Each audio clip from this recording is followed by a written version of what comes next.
The Compliance Life has dealt with the journey to and sometimes from the CCO chair. In this month's episode, I take things on a little bit different path by talking to someone who's been in the compliance trenches for nearly 20 years. My guest this month is Joya Williams. Joya began life as a legal secretary, later became a paralegal, and then moved into compliance. Since 2002 or so, she's been in the compliance field, literally on the front lines in the compliance department at several major energy companies in Houston. I know you'll enjoy this month's episode of The Compliance Life. In part one, from a legal secretary to a compliance professional. The Compliance Life details the journey to and in the role of a Chief Compliance Officer. How does one come to sit in the CCO chair? What are some of the skills a CCO needs to successfully navigate the compliance waters in any company? What are some of the top challenges CCOs have faced, and how did they meet them? These questions and many others will be explored in this new podcast series. The Compliance Life is hosted by Tom Fox, and each month he'll present the story of one CCO through 4 episodes. The Compliance Life is a production of the Compliance Podcast Network. We're going to have a quick word from our sponsor, and they'll be right back.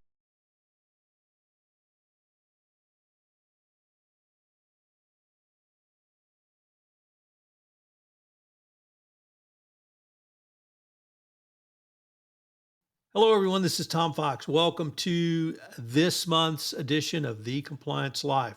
Take things a little bit different direction today. We don't have someone who sits in the CCO chair. We have someone who sits in the compliance profession, and that's my good friend and colleague, Joya Williams. So, Joya, first of all, thank you so much for taking the time to visit with me about your journey through compliance. Well, thank you, Tom, for having me. I'm excited to be a part of this podcast. So, Joya, one of the things that I've always admired about you is your own personal journey through compliance, really starting with legal. But as you have progressed, frankly, you've been in compliance pretty much as long as most people now. And I thought it would be great to explore your own journey. But we wanted to start on this episode one with sort of where did you come from, and where did you start working, and what was those early days like for you before you really even got into compliance? So maybe you could start off by telling us where you were born, but more importantly, where you grew up. Sure, Tom. I consider myself a native Houstonian, but actually, I was born in Fort Hood, Texas, when my dad was in the Army. Both of my parents are native Houstonians. They grew up in Houston, attending rival high schools, Yates High School and Wheatley. And I grew up in my early years in Sunnyside, which is off of 288. And my parents later moved to the Sagemont area, further south. And I attended J. Frank Dobie High School, which is in the Pasadena And Independent so I'm School wearing my District. little J. Frank Dugby Longhorn shirt just for you. Hook 'em Hook 'em horns. horns. So Thank you. Yates and Wheatley, that's a interesting Yes, combination. I bet they had some great family events at that football game and those basketball games. absolutely. My dad was actually playing football for Yates, and my mom was a majorette for Wheatley. So, yeah, it was a lot of trash talking in my house growing up. So what were your early professional career, Joya? Well, before moving into a paralegal role, Tom, I actually worked as a legal secretary. My first job, I got it because of my typing speed was very high when I had to take a typing test, which is something you had to do back in the day. I don't even know if they require that anymore. But my first job was working for a mortgage company. I was preparing closing documents for residential and commercial loans. Um, and later on, I accepted an offer to work for one of the top bankruptcy law firms in Houston, formerly known as Scheinfeld Maley and Kay, as a legal secretary.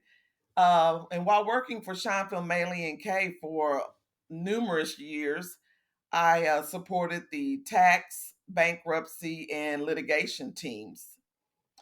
Then, while working at Schonfield, Maley and Kay, one of the attorneys, Walter Thurman, decided to go out on his own, and he asked me to join him to start up a tax and bankruptcy boutique law firm, formerly known as Alley and Thurman. And I mainly ran the office and conducted legal secretary and paralegal duties while working for them for quite some time. Then I had a little change in lifestyle, got married, I have a daughter, and the long hours in the law firm were just too much, and I needed a little bit more work life balance. So I had an opportunity to go and work in corporate legal, and that opportunity was with Enron, which was a great opportunity. Everybody wanted to work at Enron, so I accepted the offer. And while working at Enron, I supported the transactional attorneys as a legal secretary until, of course, the fall of Enron. After the fall of Enron, you moved to a company that, frankly, has been featured on several of these podcasts. Whether you're from Houston or beyond, you have heard of Baker Hughes. You've heard of Jay Martin, who was a longtime CCO, and you've heard about the Baker Hughes compliance function and the compliance department. But so you moved to Baker Hughes kind of for a lifestyle reason, but it led you to compliance. So, how did you get into compliance, and what was it really like for you at Baker Hughes? Sure, Tom. Before Baker Hughes and after Enron, I actually worked a little while for Gibbs and Bruns. I was one of the fortunate ones to get a job quickly after the fall of Enron. 2 weeks later, I got a job at Gibbs and Bruns, working as a legal secretary again, and they were representing the Enron board of directors, which was heavy duty work at that time because of the Enron scandal. So I headed to Baker Hughes following Gibbs and Bruns. And while working at Baker Hughes and as a legal secretary and working in the litigation department, I wanted more. So I wanted to become a paralegal. I was doing the work and I felt like I had the experience. And at Baker Hughes, it was a requirement for you to have a paralegal certificate to work as a paralegal. So I enrolled in the Center for Advanced Legal Studies paralegal program, and I attended classes at night to obtain my associate's degree in paralegal studies, and I later obtained my paralegal certification. Now, I started out as a litigation legal secretary at Baker, but soon after, John J. Martin joined Baker Hughes, and the compliance team grew quickly, and they needed support. And I was asked to support ethics and compliance. I have to confess, I went kicking and screaming. I was loving litigation, and litigation was my background. And after I learned what Jay was doing with the program and developing the policies and procedures, and I realized, wow, this is what could have saved my job and so many others losses from Enron. My passion grew for ethics and compliance. And under Jay Martin's leadership, I learned so much about ethics and compliance, the purposes of policies and procedures, and the importance of due diligence. It was just outstanding, an outstanding experience. And I am so grateful for that opportunity. And I know others are as well, because since Baker Hughes, so many of the ethics and compliance attorneys and the investigators have left Baker Hughes and gone on and become chief compliance officers for other corporate companies in Houston. So, Joy, I was wondering if you might say a few words or what your thoughts are on certifications. I'm typically not really big on certifications, but you got an associate's degree in paralegal studies. You used that to get a certification. I was wondering if you could give a few thoughts on what the certification meant to you and how really you used not simply your education to get that certification, but how that certification has helped you in the rest of your career going forward. I believe in certifications, Tom. As I continue developing my career, I noticed that the opportunities that I was seeking as a young paralegal and not as experienced as others in legal, the paralegal certification opportunities were slim, but they were more advanced opportunities. And I wanted that advanced opportunity. I always like learning more and doing more. And the certification was something that was important, it was necessary, it was a requirement. And I chose to do that so I could further my career as a paralegal. Um, I also obtained a certification, my compliance certification as well, which has also been important in various roles working for legal ethics and compliance departments throughout my career.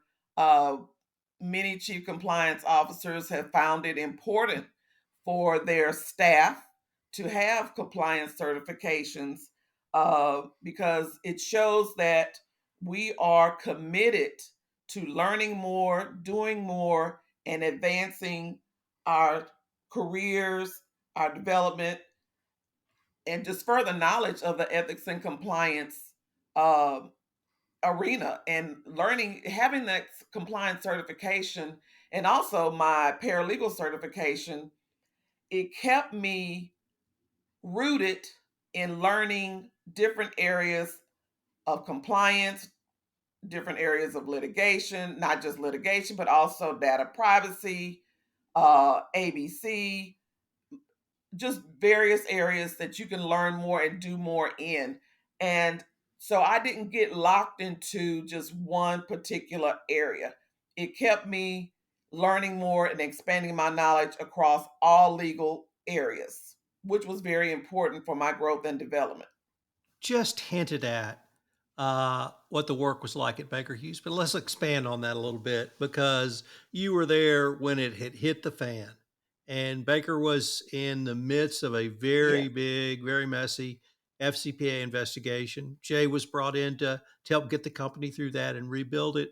But what was it really like, even down to, for you in the kind of '03, '04, '05? '06 when you guys were just getting hammered with requests. You were having to investigate.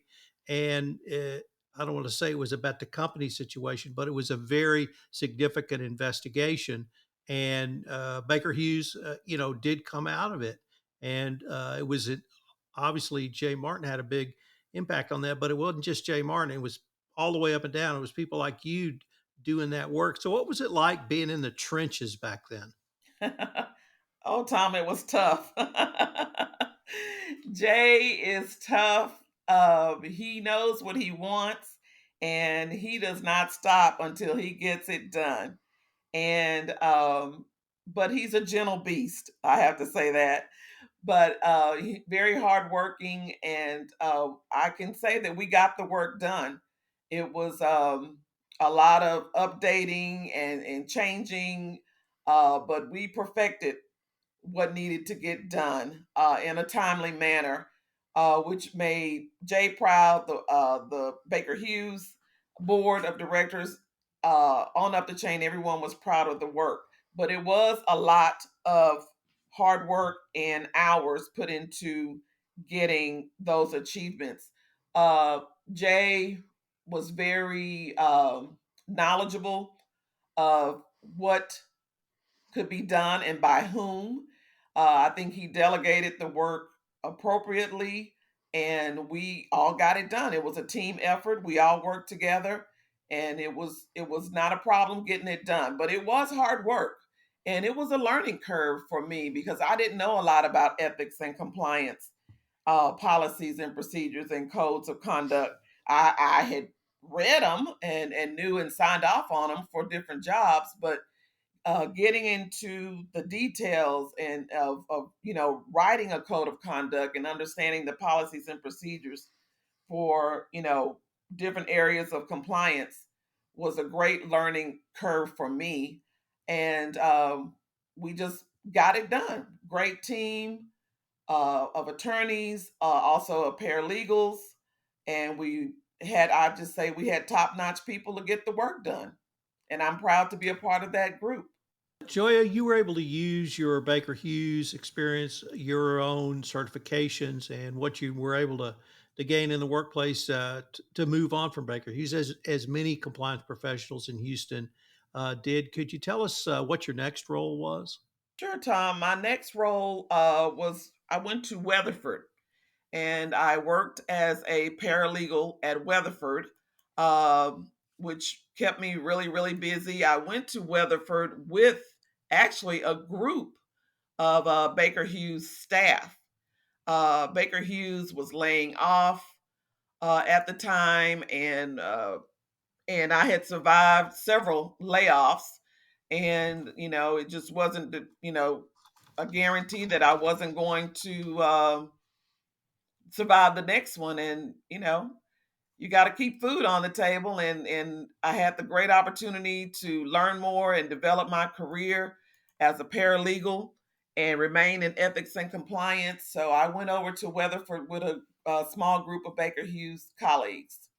Joy, unfortunately, we are near the end of our time for this episode, but I hope our listeners will join us in our next episode where we pick up on your journey through compliance. Joya, I greatly look forward to continuing this conversation. Same here. Thank you, Tom. Hello, everyone. This is Tom Fox. Thank you again for listening to this episode of The Compliance Life. I hope you will join me again next week where I take up another episode in The Compliance Life. The Compliance Life is a production of the Compliance Podcast Network.